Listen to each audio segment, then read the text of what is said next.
dans la poche. Regardez-vous que moi.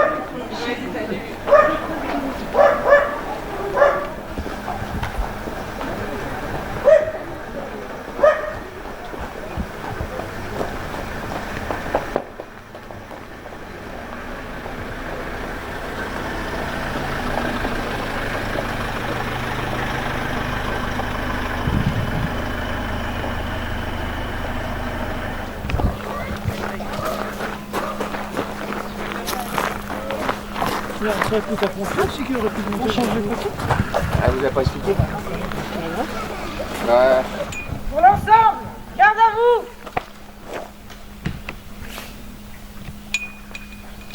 Attention pour les couleurs. Envoyez.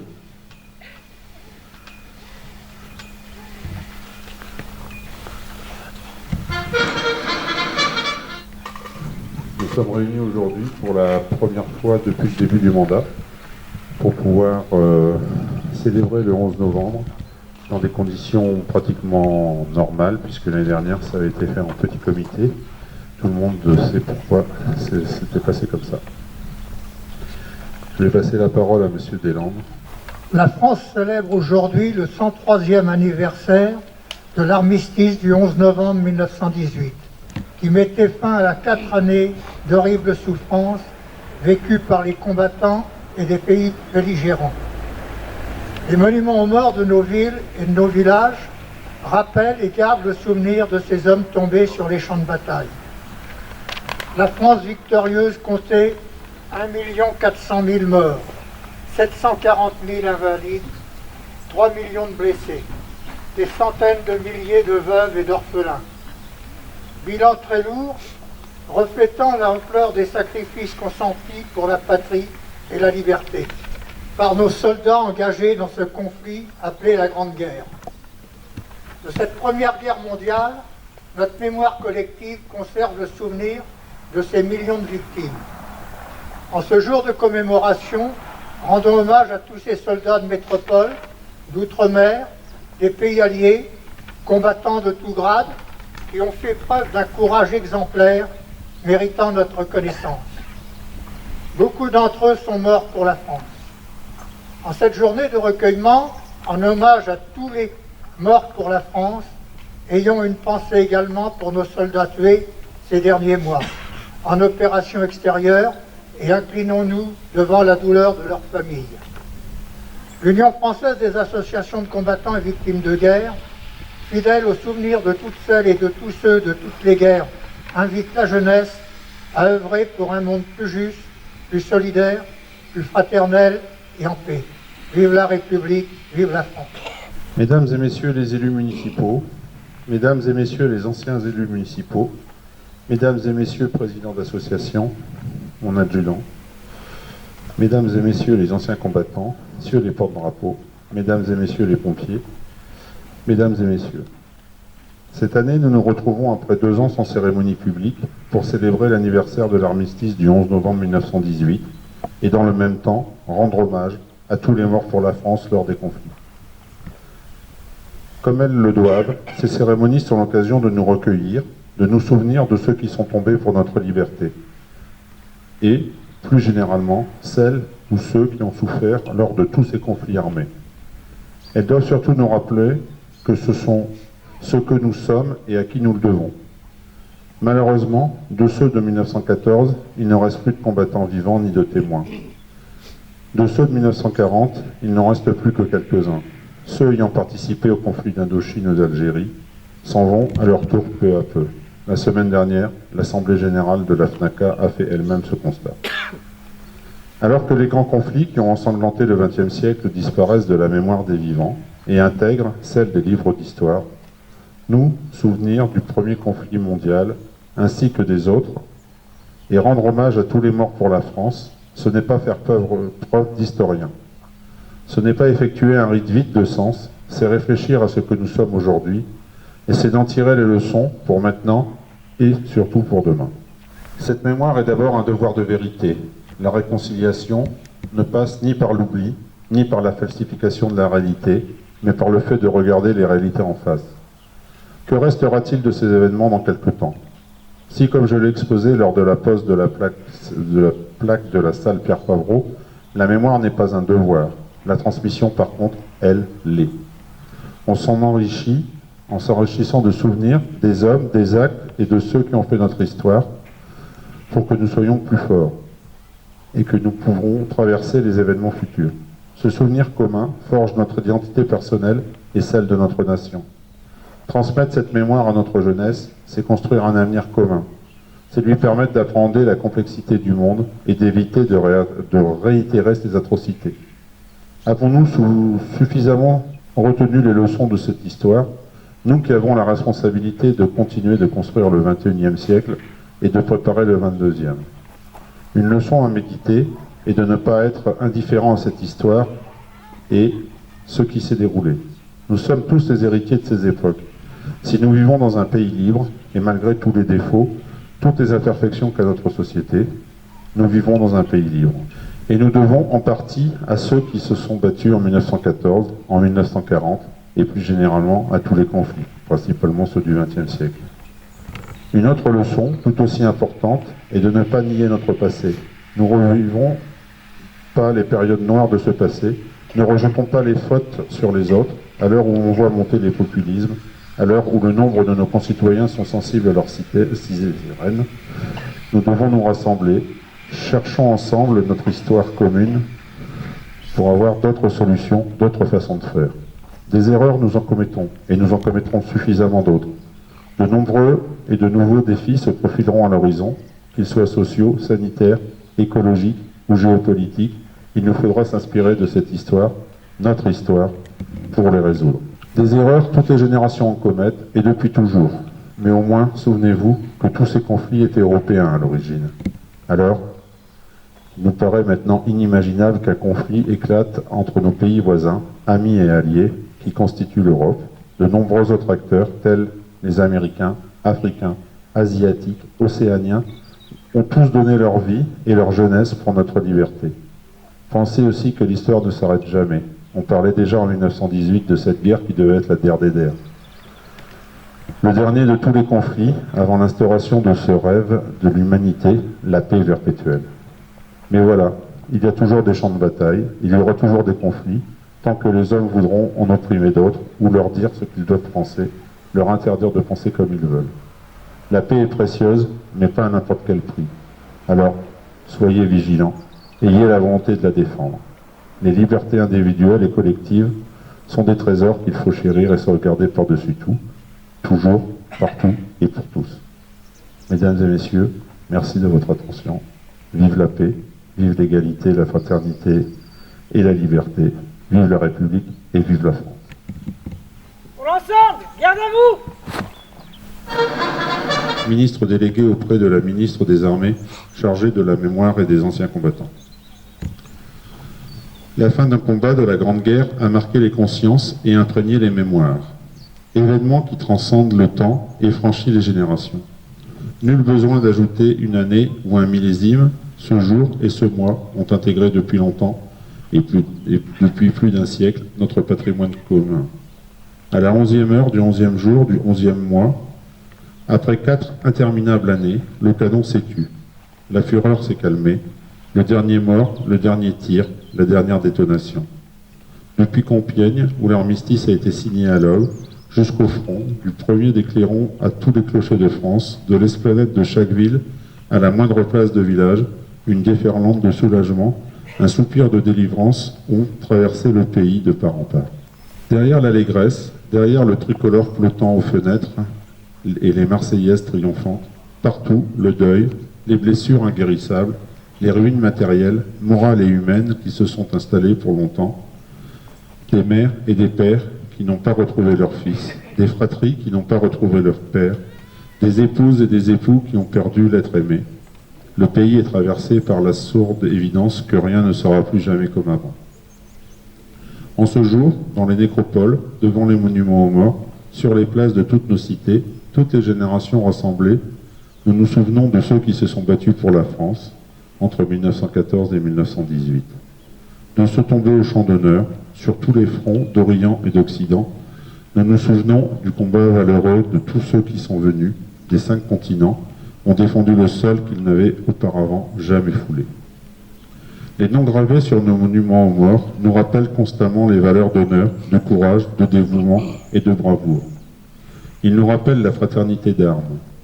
La même fraternité unit toutes les filles et tous les fils de France qui œuvrent aujourd'hui à la défense de notre pays et qui mènent notre inlassable combat pour la liberté. La même fraternité mémorielle qui, chaque 11 novembre, nous réunit pour honorer les combattants de tous les conflits, pour rendre hommage à ceux qui ont accompli leur devoir jusqu'au nom suprême. La nation salue la mémoire des soldats morts pour la France en 2021. Aujourd'hui, dans un même mouvement, la France reconnaissante fait cortège au cercueil d'Hubert Germain jusqu'à la crypte du Mémorial de France au Mont-Valérien. Selon la volonté du général de Gaulle, l'ultime compagnon de la libération, y reposera, dernier dans la mort, parmi les premiers de 1940, Hubert Germain est le porte-étendard des 1038 illustres qui ont tant fait pour l'idéal de la liberté et l'esprit français. La flamme des compagnons s'est éteinte, mais nous sommes les dépositaires des vrais ardents. Entretenons-les sans cesse, ravivons-les inlassablement en honorant ceux qui donnent leur vie pour la France, ceux qui la servent avec dévouement et courage.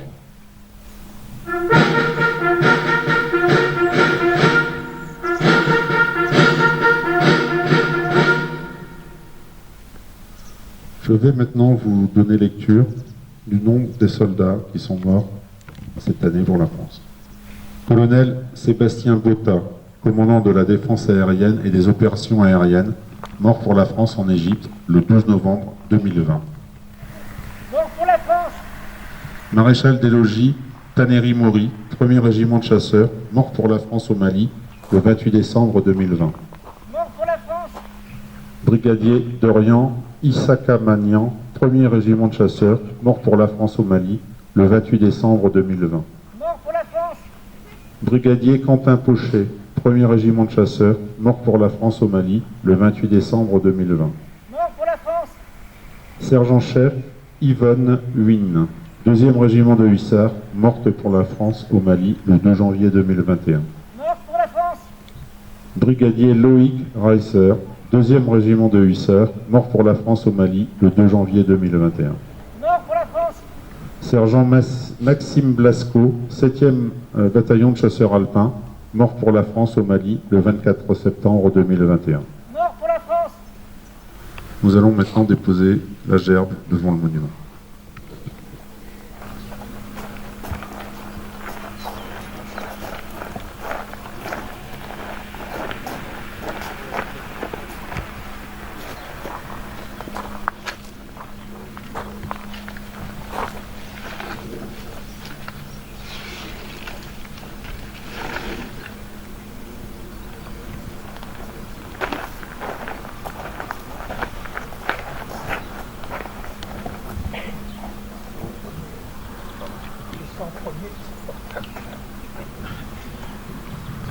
Aux morts.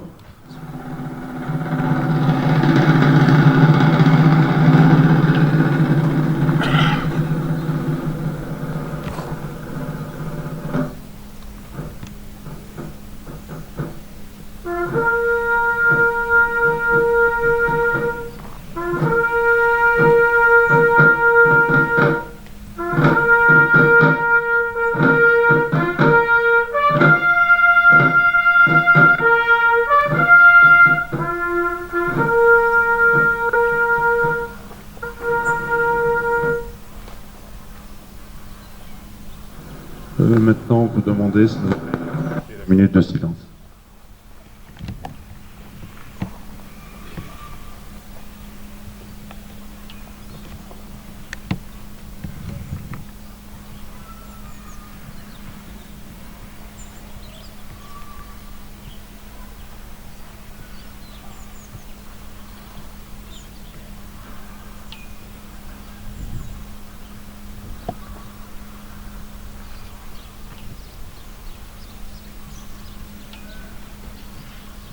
Merci.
Si la France victorieuse rend hommage à ses enfants morts pour la patrie dans chaque ville, bourg et hameau, elle oublie souvent les mères dont le fils sont morts pendant le conflit, les veuves de guerre, les orphelins de pères décédés au combat ou en captivité ou aux morts civiles. Si l'historien a comptabilisé les pertes humaines et établi des courbes, des statistiques, la douleur du quotidien de ces femmes et de ces enfants ne sont souvent pas prises en compte. Dans ces temps troublés, pour les femmes, la guerre signifie pas seulement la souffrance, des séparations et le deuil, mais aussi de nouvelles activités, et souvent malgré elles. L'équilibre d'une société repose sur la complémentarité du masculin et du féminin. Quand les hommes combattent et protègent, les femmes maintiennent, consolent et reconstruisent. En ces temps de conflit, de nombreuses femmes se sont transformées en travailleuses. Si les femmes ont toujours travaillé, en tout cas à la campagne et dans les milieux populaires, le premier conflit mondial constitue néanmoins un moment particulier. Entre 1914 et 1918, les femmes ont remplacé sur le champ du travail les hommes partis sur le champ de bataille. Ensuite, les veuves ont été plongées dans la détresse morale et financière généralement. Le retour à la paix équivaut en effet pour les femmes à un retour au foyer. Les femmes sont invitées après-guerre à regagner le foyer familial, souvent seules, afin d'élever leurs enfants. La France reconnaît naturellement le sacrifice consenti par toutes les mères et toutes les épouses en leur rendant largement hommage à travers l'édification de monuments aux morts. Cette vision de la femme, terrassée par la douleur, est déclinée selon deux thèmes, généralement la souffrance résignée et la révolte. Les femmes sont soit représentées comme des héroïnes pleurant celui qui a donné sa vie pour la patrie et soutenues par ses enfants, soit comme des combattantes qui brandissent le glaive pour abattre le fléau, la guerre, qui leur a pris ceux qu'elle aimait. La France adopte des orphelins dont le père ou le soutien de famille a péri. Un enfant adopté par l'État devient pupille de la nation, mais ce nouveau statut ne remplace en rien le père et ne se substitue pas non plus à la douleur et au sentiment de vide ressenti. Pour ces raisons, je demande de bien vouloir vous recueillir quelques instants devant ce monument dédié aux veuves et aux orphelins de guerre, afin d'affirmer votre reconnaissance. Encore une fois, mesdames et messieurs, merci beaucoup de votre attention.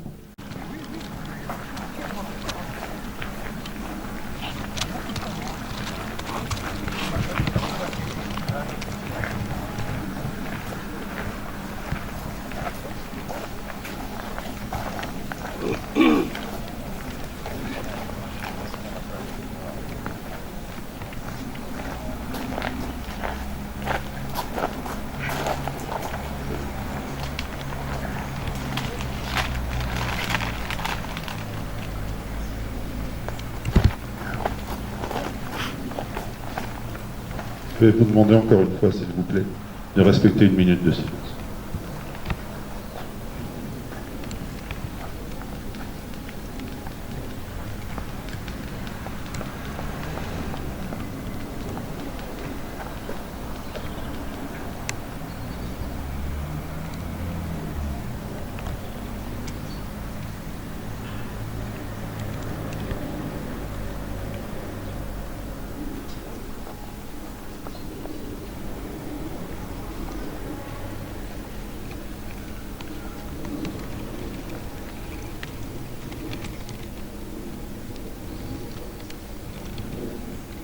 Merci.